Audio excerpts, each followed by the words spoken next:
Hello everyone and welcome to CUET PG Adda 24/7। कैसे हैं आप सब लोग। जेएनयू ने अपनी प्रोसेस स्टार्ट कर दी है, रजिस्ट्रेशन प्रोसेस जो पीजी के प्रोग्राम्स के लिए है, उन बच्चों के लिए जिन्होंने सीयूटी पीजी का फॉर्म भरा था और भरते वक्त जेएनयू को as one of the options अपनी यूनिवर्सिटी लिस्ट में चूज़ किया था।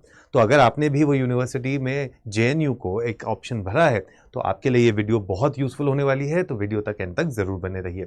इस वीडियो में मैं आपको बताने वाला हूं कि कैसे आपको रजिस्ट्रेशन प्रोसेस करना है और क्या बाकी डिटेल्स हैं जो आपको पता होनी चाहिए जेएनयू में रजिस्ट्रेशन करने से पहले। तो आइए फटाफट से चलते हैं और देखते हैं कि ये इनका एक नोटिफिकेशन आया है, नोटिस आया है, जिसमें इन्होंने लिखा है कि 29 अप्रैल से लेकर 27 मई तक आप अपने इसको भर सकते हैं और आपको भरने के लिए जाना है jnuee.jnu.ac.in पर। तो अगर हम यहाँ पर चले जाएं और यहाँ पर आपके लिए लिख दें jnuee.jnu, यहाँ पर हम चले गए तो ये आपको एडमिशन्स पे इधर जाना है। इधर आप जैसे ही जाएंगे तो इधर आप अपने लिए अप्लाई कर सकते हैं जवाहरलाल नेहरू यूनिवर्सिटी के लिए। मैं फिर से बता दूं, jnuee.jnu.ac.in पे अगर आप जाएंगे तो आप यहाँ पर से जाके इसको रजिस्ट्रेशन अपने कर सकते हैं। ठीक है, अब यहाँ पर इंफॉर्मेशन बुलेटिन जिसकी बात हो रही है, वो इंफॉर्मेशन बुलेटिन यहाँ आपके पास आ जाता है ई प्रोस्पेक्टस के नाम से। अगर आप इसमें जाके देखेंगे तो यहाँ पर क्या लिखा है इन्होंने, Jawaharlal Nehru university admission in post graduate programme of studies for academic session will be as follows: MA, MSc, MCA, MPH, MTech, post graduate diploma, advance diploma will be through CUET PG। ये वाले सारे प्रोग्राम CUET PG के through होंगे।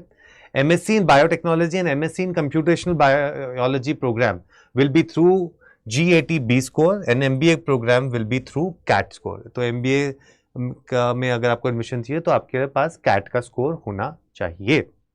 आगे चलते हैं, important points देख लेते हैं। Jawaharlal Nehru university offers admission in MA, MSc, MCA, MPH, MTech, PG diploma and advanced diploma programs for academic session 24-25 through Common Universities Entrance Test CUET PG 2024. Admission to the above mentioned programs at serial number shall be made through CUET PG to be conducted by NTA. Intending candidates are required to apply online for CUET on the official website। आप यहाँ जाके आपने करा होगा, वहाँ जाके आप इसको कर सकते हैं। Students desirous for admission to these programs of the university should satisfy themselves about their eligibility criteria। तो जो भी इसकी eligibility हो वो आपको देखनी है। For admission to JNU, the candidates must apply separately after the declaration of CUET PG। तो आपको वही रजिस्ट्रेशन यहाँ पर अलग से अब करना है जाकर। ठीक है, तब यहाँ पर देखिए सारे के सारे तमाम जो भी कोर्सेज यहाँ पे मिलते हैं वो सारे कोर्सेज यहाँ पर दे रखे हैं। उसके बाद इन्होंने अलग अलग सर्टिफिकेट्स भी दे रखे हैं कि किस तरीके का सर्टिफिकेट इनको यहाँ पे चाहिए।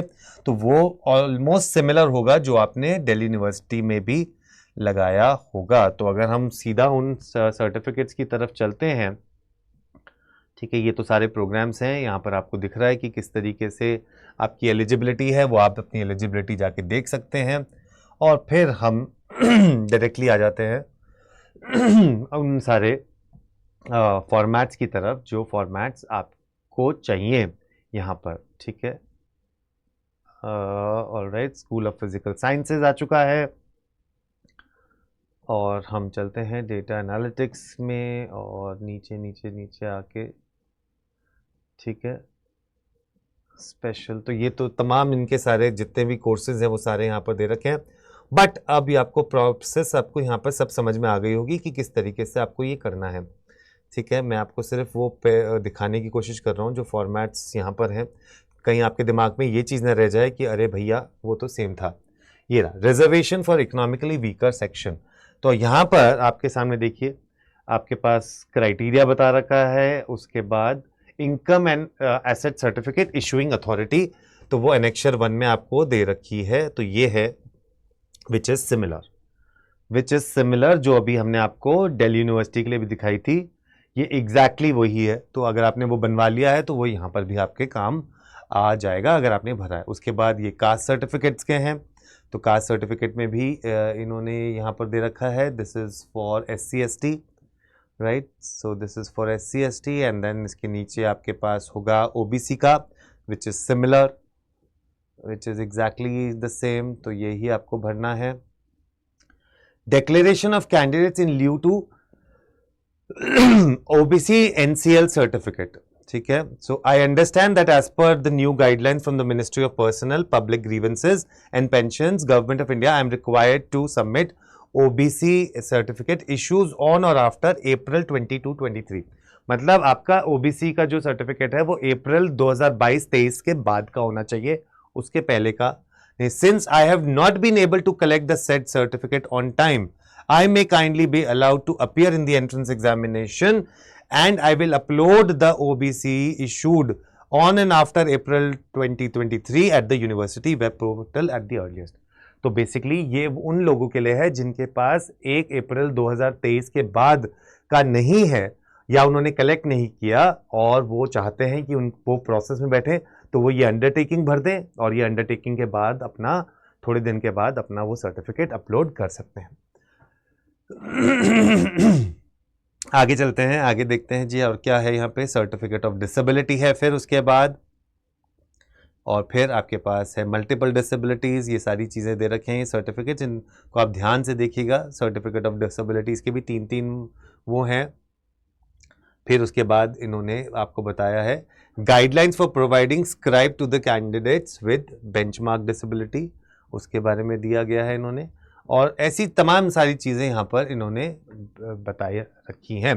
तो ये सारी की सारी चीज़ें आप यहाँ से जाके इस प्रोस्पेक्टस में भी देखेंगे तो बहुत आसान सा रजिस्ट्रेशन है। आपको अपना CUET का रजिस्ट्रेशन नंबर, अपना डेट ऑफ बर्थ, ये सारी चीज़ें डालनी है to start the registration process, और वहाँ से आप अपनी रजिस्ट्रेशन प्रोसेस को स्टार्ट कर सकते हैं। मैं वो भी दिखा देता हूँ आपको कि कहाँ से आपको रजिस्ट्रेशन करना है। आप यहाँ जाएंगे तो यहाँ पर देखिए लिखा हुआ है कि अगर आप MA MSc MCA through CUET PG के लिए करना चाहते हैं तो आपको यहाँ पर क्लिक करना है। यहाँ आप जैसे ही क्लिक करेंगे तो आपसे ये पर्सनल डिटेल्स मांगी जाएंगी, तो न्यू रजिस्ट्रेशन करना है आपको।